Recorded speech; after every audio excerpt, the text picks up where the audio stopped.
নমস্কার বন্ধুরা, সৃষ্টি ভিলেজ ফুড থেকে আপনাদের স্বাগত জানাই। আজকে আমি একটি নতুন রেসিপি নিয়ে আসছি। আজকে চিকেন বিরিয়ানি বানাবো। দেখুন আপনারা আমি কি কি উপকরণ নিয়েছি। বিরিয়ানির চাল আধ ঘন্টা ভিজিয়ে রেখেছিলাম, দেখুন কত বড় বড় হয়েছে। এখানে আছে হলুদ গুঁড়ো, লবণ, শুকনো লঙ্কা, তেজপাতা, গরম মশলা গুঁড়ো, ঘি, জয়ত্রী, জায়ফল, গোটা গরম মশলা, স্যাফরন, আতর, এখানে চিকেন, রসুন বাটা, আদা বাটা, জিরে বাটা, লঙ্কা বাটা, পেঁয়াজ কুচি, দই, দুধ, গোলাপ জল, কেওড়া জল, সর্ষের তেল, সাদা তেল, বড় বড় করে আলু কেটে সিদ্ধ করে নিয়েছি। আর এখানে আছে পেঁয়াজ কুচি। বেরেস্তা ছাড়া আপনাদের বিরিয়ানি অসম্পূর্ণ হয়, এই জন্য আমি পেঁয়াজ কুচি কুচি করে নিয়েছি। এগুলো আমি বেরেস্তা বানাবো। আপনারা দেখতে থাকুন পুরো ভিডিওটা। জ্বালিয়ে নিচ্ছি।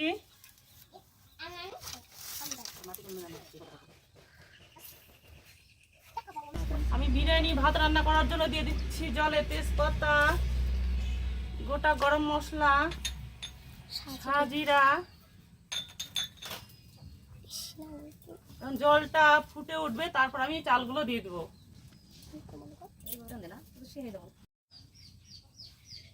সামান্য সাদা তেল দিয়ে দিলাম যাতে ভাতগুলো ঝরঝরে হয়।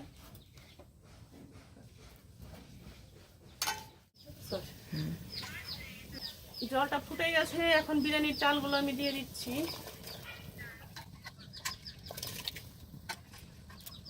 বিরিয়ানির চালটা ফুটে গেছে, বেশি ফোটাবো না, শক্ত শক্ত নামাবো যাতে ভাতটা ঝরঝরে হয়। এখন জলটা ঝরিয়ে নেব। দেখতে পাচ্ছ বন্ধুরা, আমি মাকে একটু হেল্প করছি। এখানে আটা মাখছি। আটাটা আটকাবে যখন দমে দেবে। তোমরা দেখতে থাকো। শুকনো খোলায় বিরিয়ানি মশলাগুলো আমি ভেজে নেব। বিরিয়ানি মশলাগুলো আমি ভেজে নিয়েছি, এখন গুঁড়ো করে নেব এগুলো। বেরেস্তা ভাজার জন্য আমি তেল দিয়ে দিচ্ছি। একটু বেশি তেলেই ভেজে নেব, নইলে বেরেস্তাগুলো মচমচে হবে না।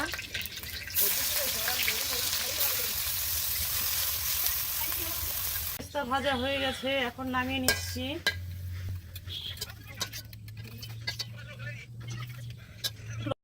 হালকা লবণ দিয়ে মাখিয়ে রাখছি, তাহলে বেরেস্তাটা মচমচে থাকবে।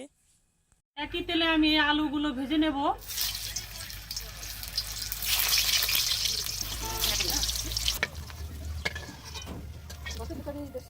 দিচ্ছি তেজপাতা, শুকনো লঙ্কা, গোটা জিরে,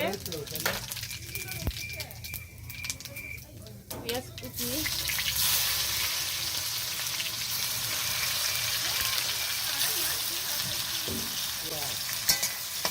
একটু নেড়ে চেড়ে নেব।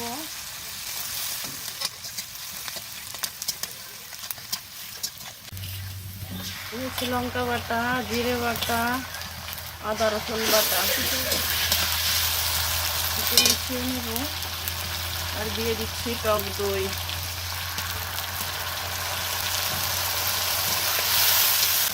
দিয়ে দিচ্ছি হলুদ গুঁড়ো, লবণ,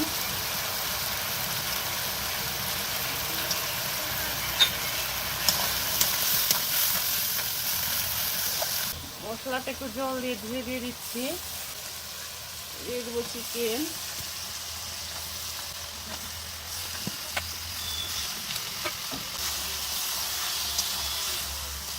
নেড়ে চেড়ে মাংসটা কষিয়ে নেব ভালোভাবে।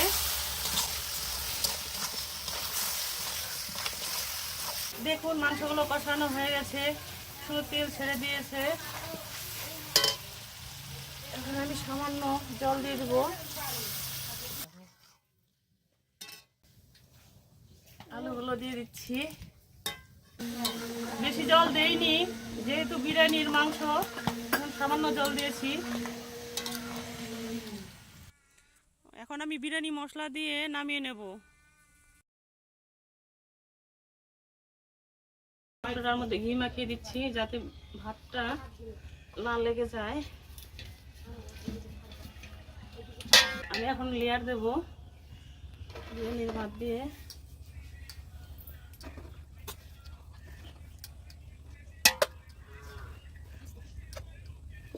আমি স্যাফরন মিশিয়ে দিচ্ছি।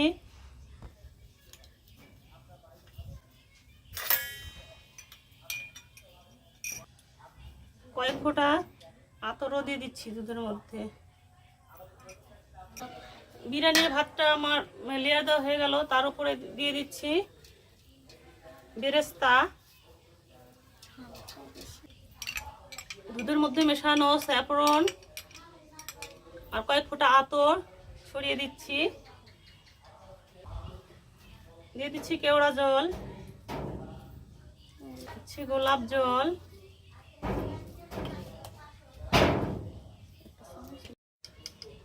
দিয়ে দিচ্ছি চিকেন,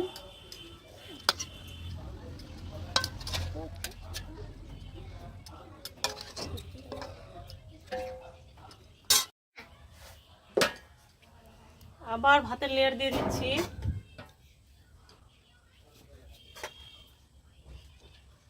লেয়ার দেওয়া হয়ে গেছে আমার, এখন আমি ঢাকনা দিয়ে ঢেকে দিচ্ছি।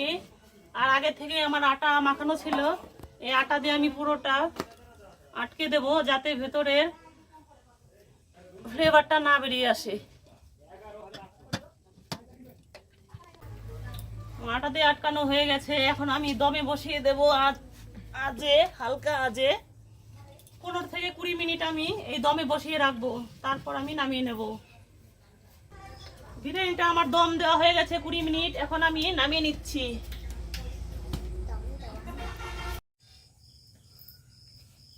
এখন আটাগুলো আমি খুলে নিচ্ছি। এখন খেতে বসে গেছে, দেখুন ওই যে আমাদের ক্যামেরাম্যান, আর এই যে আমার ছোট পুচকি, আর এটা আমার বড় মেয়ে, আর এটা হচ্ছে আমার যা দিদি। সবাইকে আমি এখন খেতে দেবো। আমরা খেয়ে বলবো কেমন টেস্ট হয়েছে। সুন্দর গন্ধ বেরিয়েছে, সুন্দর গন্ধ বেরিয়েছে। বন্ধুরা তোমরা দেখতে থাকো, খেয়ে বলবো কেমন হয়েছে। Party all night, party all night, party all night, party all night. হ্যাঁ বন্ধুরা, আপনারা এইভাবে ঘরোয়া পদ্ধতিতে বিরিয়ানি বানিয়ে এইভাবে খাবেন, দেখুন খুব ভালো লাগবে। ঘরোয়া পদ্ধতিতে হালকা মশলা দিয়ে আপনারা বানিয়ে খাবেন। কেমন হয়েছে কমেন্ট করে জানাবেন প্লিজ। খুব ভালো হয়েছে। দেখতে যত টেস্ট তার সাথে খেতে বেশি বেশি টেস্ট। অবশ্যই ট্রাই করো সবাই বাড়িতে। আপনারা ট্রাই করবেন, সেই স্বাদ হয়েছে। আপনারা বাড়িতে বানিয়ে খাবেন। Tata tata.